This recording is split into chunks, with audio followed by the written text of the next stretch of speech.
Největší bohumínská rocková open air akce před několika dny zcela ovládla Záblatí a tradiční srpnová noc se skupinou Grog se podle očekávání vyvedla po všech stránkách. Akce patří mezi stálice kulturního vyžití v Bohumíně a tak není divu, že cestu za rockovými hity si našla přibližně 1000 návštěvníků. Fanoušci rockové hudby si dali v Sokolovně v Záblatí tentokrát sraz v sobotu 13. srpna. Krátce po 8. hodině večerní se začal místní areál zaplňovat těmi, kterým není bohumínská skupina Grog rozhodně cizí. Většina návštěvníků se zpočátku nacházela u svých stolů, kde si pochvalovala občerstvení a zvláště pak vychlazený pěnivý mok. Skladbu od skladby skupina vybalovala stále větší a větší rockové pecky.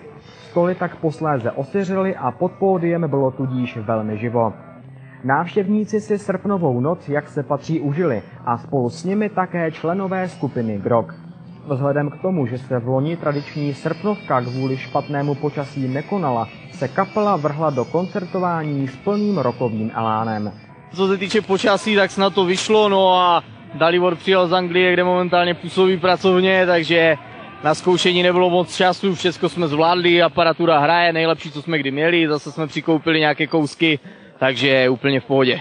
Budete se dneska snažit návštěvníkům vynahradit to, že v loni srpnovka neproběhla? Jasně, to už je vidět, jak jsem spocený, ne? Že to snažíme vynahradit, to tam snad není žádný problém u toho.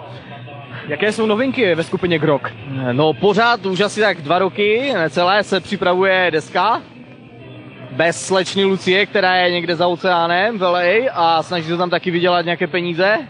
Takže my na dálku s Daliborem komunikujeme přes internet, MP3 a tak nahráváme a posíláme si texty a takhle a zkoušíme, co z toho bude, no, takže to bude deska přes internet, jako přes maila. Představíte některé novinky už dnes na srpnovce? No, tu nejslabší, tu jsme už představili a teď zkoušíme, co to bude dělat s lidma, takže uvidíme. Dáváme jim to po takových kouscích, tak napřed to horší a to lepší si necháváme na tu desku.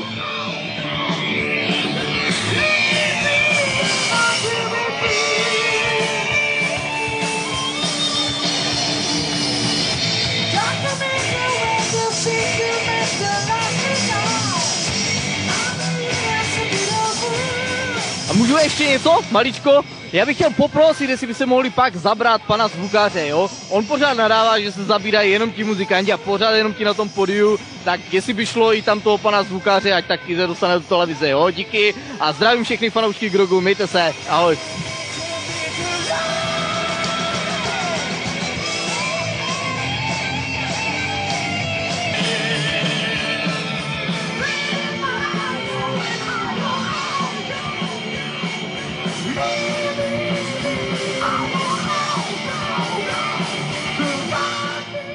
Bohumínská skupina Grog v letošním roce slaví 11. výročí svého založení.